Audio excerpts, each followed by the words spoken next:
नमस्कार, मैं Dhananjay Kumar the public India में आपका स्वागत है।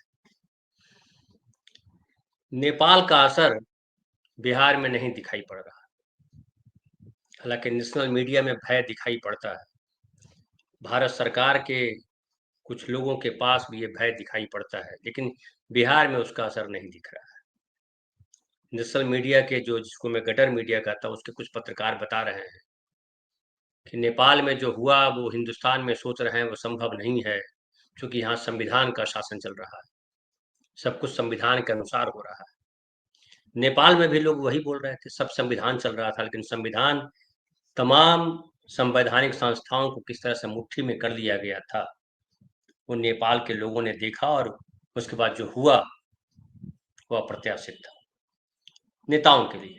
बाकी वहां के लोग जानते थे कि किसी भी दिन गुस्सा फट सकता था, लेकिन बिहार में वो असर नहीं है।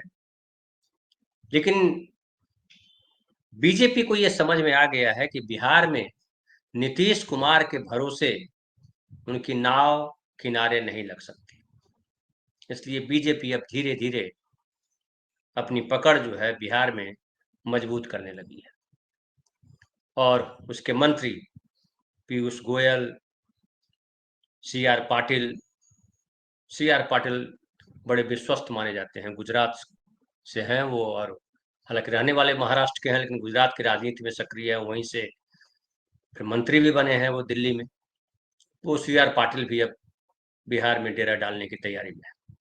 बिहार आए और उन्होंने कहा कि बिहार में बहुत अच्छी सरकार चल रही है, किसी किस्म की दिक्कत नहीं है, और आने वाले समय में बिहार जो है, यहाँ के लोगों का पलायन खत्म हो जाएगा। बिहार में तेजी से रोजगार बढ़ रहा है, फैक्ट्रियां बन रही हैं, और जो युवा काम के लिए अलग अलग प्रदेशों में जाते हैं, अब वहाँ कहीं जाने की जरूरत नहीं पड़ेगी।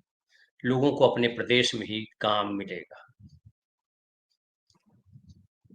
गुजरात के लोग कहीं जा रहे हैं या नहीं जा रहे हैं, इस पर कोई सवाल नहीं कर रहा है, लेकिन सच ये है कि जो हमारे गुजरात के पत्रकार साथी वो बताते हैं कि शोर जरूर होता है कि गुजरात में इंडस्ट्री लग रही है, उद्घाटन हो रहा है, शिलान्यास हो रहा है, लेकिन गुजरात की स्थिति भी अच्छी नहीं है और गुजरात के युवाओं को रोजगार के लिए भटकना पड़ रहा है। लेकिन गुजरात का वो झूठ जो है बिहार में बिकेगा या नहीं बिकेगा, ये बड़ा सवाल है। बीजेपी बेचने में लग गई है। गुजरात माना जाता है बहुत विकसित स्टेट है, लेकिन गुजरात के लोग विदेश जा रहे हैं। कई बार खबरें आई कि विदेश उनका पसंदीदा इलाका है, और छुप करके एक होता है कि सही तरीके से विदेश जाते हैं। हमको पता है कि 2 लाख के करीब लोग हर साल देश की नागरिकता छोड़ रहे हैं और विदेशों में सेटल हो रहे हैं। लेकिन गुजरात के लोग जिस तरह से विदेश जा रहे हैं, वो उनके अलग अलग तरीके हैं। फिर गुजरात के लोग ढेर सारे मुंबई आते हैं काम करने के लिए। गुजरात से जो ट्रेनें मुंबई आती है, महाराष्ट्र आती है, उन ट्रेनों में मराठी भर करके यहाँ से नहीं जाते, गुजराती वहां से भर के आते हैं और यहाँ रोजगार करते हैं। गुजरात का रोजगार टिका हुआ हीरा व्यापार, कपड़ा व्यापार, ये सब जो है ठीक है। महाराष्ट्र से वहां शिफ्ट हो गया गुजरात। सूरत जो है मैनचेस्टर मैनचेस्टर बन गया, हीरा का व्यापार सेंटर वहां बन गया। लेकिन जो 25 और 50% जो टैरिफ लगा अमेरिका की तरफ से, उसमें सबसे ज्यादा मार गुजरात को झेलनी पड़ रही है, क्योंकि टेक्सटाइल इंडस्ट्री और ज्वेलरी हीरा इंडस्ट्री वही है, और दोनों को भारी झटका लगा है। अब वहां के सपने जो टूट गए सपने हैं, वो बिहार में बेचने आए हैं सी आर पाटिल। पीयूष गोयल भी वहां पहुंचे हुए हैं, और भी मंत्री पहुंचेंगे, क्योंकि बीजेपी को साफ साफ दिखाई पड़ रहा है कि नीतीश कुमार के कंधे पर बैठ करके इस पर मेला नहीं घूमा जा सकता है। छठ के बाद जो चुनाव का मेला लगने वाला है, उसमें बीजेपी को अपनी ताकत दिखानी होगी। बीजेपी की ताकत क्या है? बीजेपी की ताकत है मीडिया, पैसा और हिंदूवाद। लेकिन अब क्रमशः हम इसको समझते हैं, क्या हिंदूवाद वहां चलेगा? बिहार में हिंदूवाद फ्लॉप है। नीतीश कुमार के साथ बीजेपी ने 20 साल सत्ता में रही बीजेपी, लेकिन वहां चल नहीं रहा है। जानकी मंदिर के लिए जो शिलान्यास किया गृह मंत्री ने, उसका कोई असर नहीं है, कहीं कोई चर्चा नहीं है।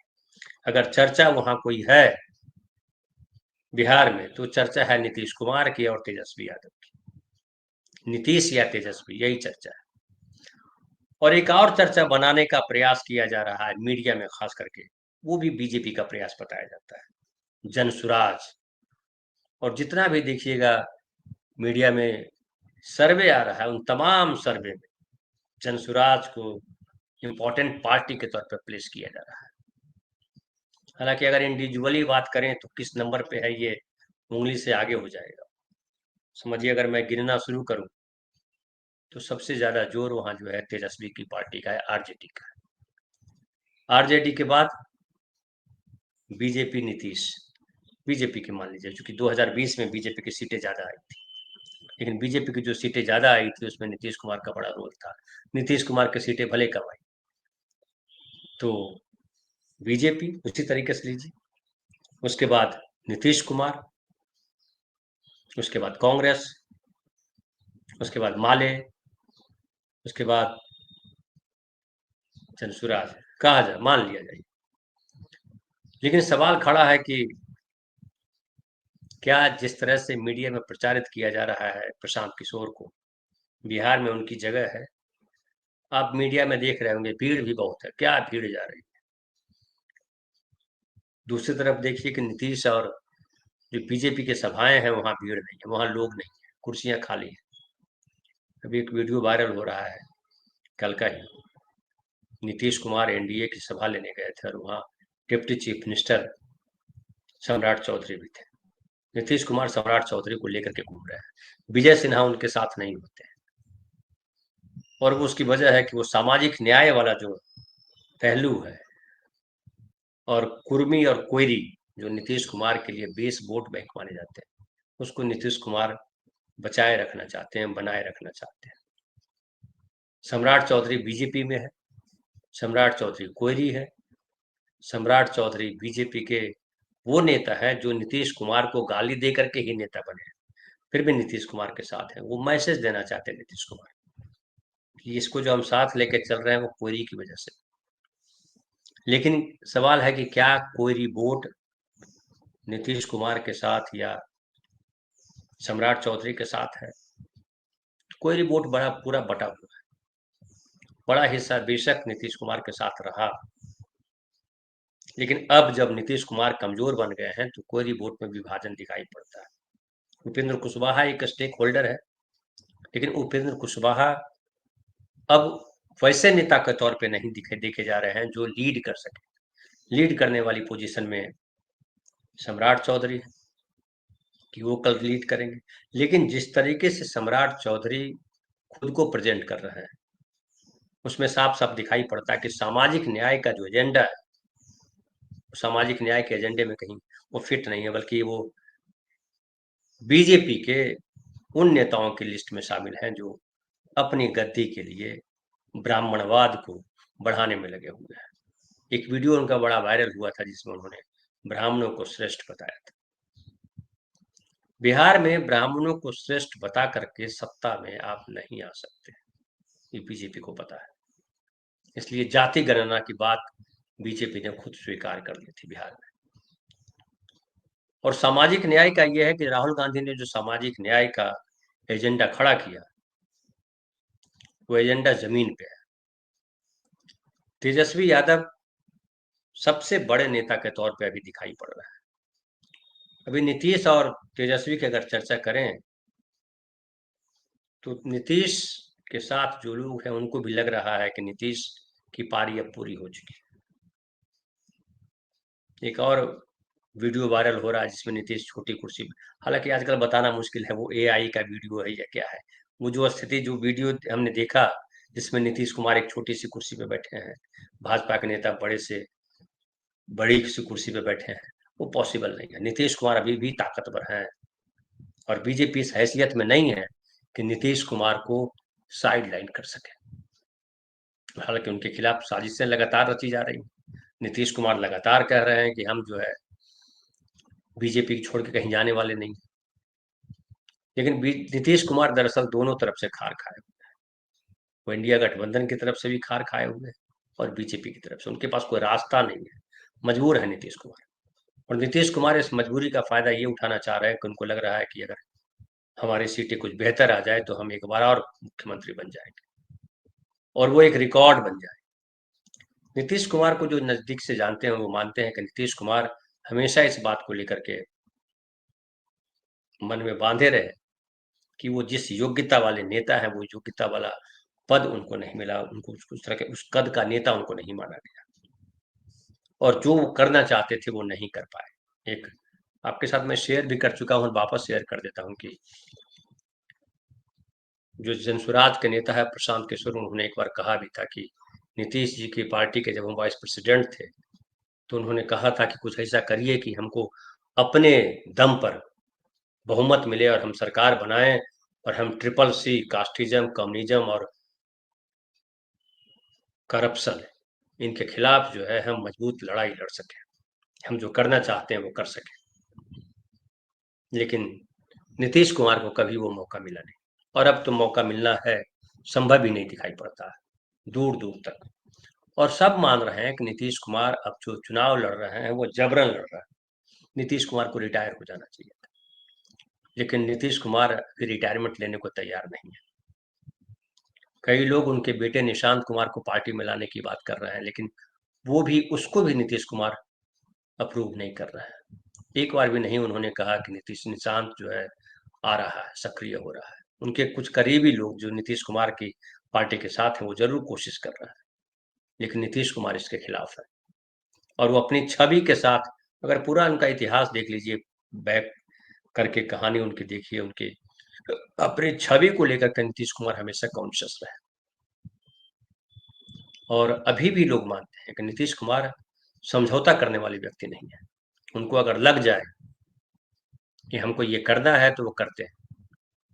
अब भले वो सत्ता में जिस तरीके से रहे, पिछली बार 2020 में मात्र 42-43 सीटें आई और उन्होंने एक बड़ा प्रयास किया इंडिया गठबंधन खड़ा करने में और उस प्रयास में भी उनको धोखा मिला। इस बात से नीतीश कुमार बहुत परेशान और नाराज रहे। वापस जो इंडिया या कहिए आरजेडी के साथ छोड़ करके वो बीजेपी के साथ गए, इसी सदमे के तहत गए, क्योंकि वो जब बार बार उन्होंने प्रयास किया नीतीश कुमार ने कि किस तरह से बीजेपी को पटकनी दी जाए, लेकिन हर बार उनको अफसोस हुआ और जो चाहा उन्होंने नहीं हुआ। हालांकि बीजेपी, ये भी नीतीश कुमार को पता है कि बीजेपी धीरे धीरे उनको निगल रही है, निगल चुकी है और उनके करीब के लोग, कल मेरी बात हो रही थी एक करीब व्यक्ति से जो नीतीश कुमार के बड़े करीबी हैं, वो बता रहे थे कि सबको एहसास है लेकिन रास्ता नहीं है कुछ। चुनाव तो लड़ना है और लड़ने के लिए दिखाना पड़ेगा और फिलहाल जो दिख रहा है कि जनता दल यू में जो नेता हैं वो बीजेपी समर्थक नेता खड़े हो गए हैं और नीतीश की चल नहीं रही है। लेकिन वो बता रहे थे कि बीजे अभी भी जनता दल यू में सबसे ताकतवर ललन कुमार है, ललन सिंह है और ललन सिंह क्या वो बीजेपी के साथ नीतीश कुमार को छोड़ करके नीतीश कुमार को धोखा दे करके जा सकते हैं? तो इस पर किसी को भरोसा नहीं होता कि ललन सिंह धोखा दे सकते हैं नीतीश कुमार को। ललन सिंह इस प्रयास में है कि अगर नीतीश कुमार उनके नाम को प्रपोज कर दें मुख्यमंत्री के तौर पे तो अच्छा रहेगा, लेकिन ये आसान नहीं है नीतीश कुमार के लिए भी, क्योंकि ललन कुमार सिंह भूमिहार है और सामाजिक न्याय का जो एजेंडा है, जो सामाजिक न्याय नीतीश कुमार जिसको लेकर के चलते रहे, उसमें बाधा है। और अगर कहीं गलती से ये लग जाए कि ललन सिंह को मुख्यमंत्री बनाया जाना है तो उनका वोट बैंक बहुत बुरी तरह से प्रभावित होगा। इसलिए नीतीश कुमार बने हुए हैं, नीतीश कुमार को बनाए रखा गया है कि आप चेहरे के तौर पे बने रहिए और जब चुनाव के बाद क्या परिस्थिति बनती है, वो नीतीश कुमार के पास के लोग भी ये समझ रहे हैं कि अगर वैसी स्थिति बनती है तो ललन सिंह किस तरीके से नीतीश कुमार की जगह ले सकें या उनके बदले काम कर सकें। संजय झा की चर्चा अक्सर होती रही, लेकिन कहा जा रहा है कि संजय झा नीतीश कुमार से दूर हो गए हैं। कार्यकारी अध्यक्ष जरूर बने हुए हैं लेकिन नीतीश कुमार के विश्वास पात्र वो नहीं है। दूसरी तरफ जो तेजस्वी यादव हैं, तेजस्वी यादव उनके भाई अलग हो गए हैं, तेज प्रताप यादव वो अनशन बोल रहे हैं राजवल्लभ यादव ने जिस तरह का बयान दिया है, यादव को लेकर के जिस तरह का बयान चलते रहते हैं कि यादव आएगा तो फिर यादव राज आ जाएगा, लालू प्रसाद जी का डर दिखाया जा रहा है। लेकिन तेजस्वी अभी भी सबसे अग्रणी नेता के तौर पे सबसे आगे चलते दिखाई पड़ रहा है। तेजस्वी के आगे कोई नहीं है, जो भी है वो तेजस्वी से पीछे है लोकप्रियता में। और इसलिए जो वोटर अधिकार यात्रा जो बिहार में निकली, उसमें जो भारी भीड़ आई, उसमें कांग्रेस के वोट तो थे, कांग्रेस के लोग तो थे, लेकिन सबसे ज्यादा लोग तेजस्वी के थे। राहुल गांधी का अपना प्रभाव है, इससे इनकार नहीं किया जा सकता, लेकिन राहुल गांधी अकेले दम पर इस स्थिति में नहीं है कि बिहार में महागठबंधन को जीत दिलाते अभी भी। और जो ओबीसी और मुस्लिम समाज है, जो दलित पिछड़ा समाज है, जो मुस्लिम समाज है, वो अभी भी तेजस्वी के साथ खड़ा है। या तो नीतीश के साथ खड़ा है या तेजस्वी के साथ खड़ा है। जो जो ब्राह्मण समाज है या कहिए जो सवर्ण समाज है, वो बीजेपी के साथ एक मत है, कांग्रेस की तरफ उसका झुकाव नहीं है। तो कांग्रेस का जो वोट बैंक है, वो वोट बैंक भी अगर शिफ्ट होता है तो नीतीश कुमार का वोट बैंक है, सामाजिक न्याय का वोट बैंक है। और ये जो सामाजिक न्याय है, ये बीजेपी के लिए गले का फांस है। यही सामाजिक न्याय बीजेपी को रोक रहा है। राहुल गांधी इस बात को जानते हैं, इसलिए सामाजिक न्याय को उन्होंने सबसे आगे रखा है बिहार में भी। और लगातार वो बात कर रहे हैं कि किस तरीके से पिछड़ों को, दलितों को, अति पिछड़ों को उसका असली हक नहीं दिया गया। और आरक्षण को लेकर के सबसे ज्यादा बात कर रहे हैं राहुल गांधी की, जैसे ही हम सत्ता में आएंगे हम आरक्षण समाप्त करेंगे, 50% जो है कैप उसको हटाएंगे, और आरक्षण उनकी संख्या के आधार पर या पिछड़ों के आरक्षण जो है हम बढ़ाएंगे। इस पे खास बात हो रही है। पिछली सरकार जो है, जब आरजेडी की सरकार थी, आरजेडी और नीतीश की सरकार थी, जिसमें कांग्रेस भी शामिल थी, जब जाति गणना हुई थी तो 65% आरक्षण किया गया था। वो कोर्ट के चक्कर में अटक गया क्योंकि संविधान उसकी इजाजत नहीं देता है।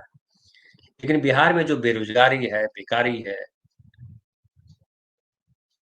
उसका अब ये नीतीश कुमार और तेजस्वी, इसका भी असर ये है कि अगर नीतीश से लोग वहां हटते हैं तो वो तेजस्वी की तरफ शिफ्ट होंगे।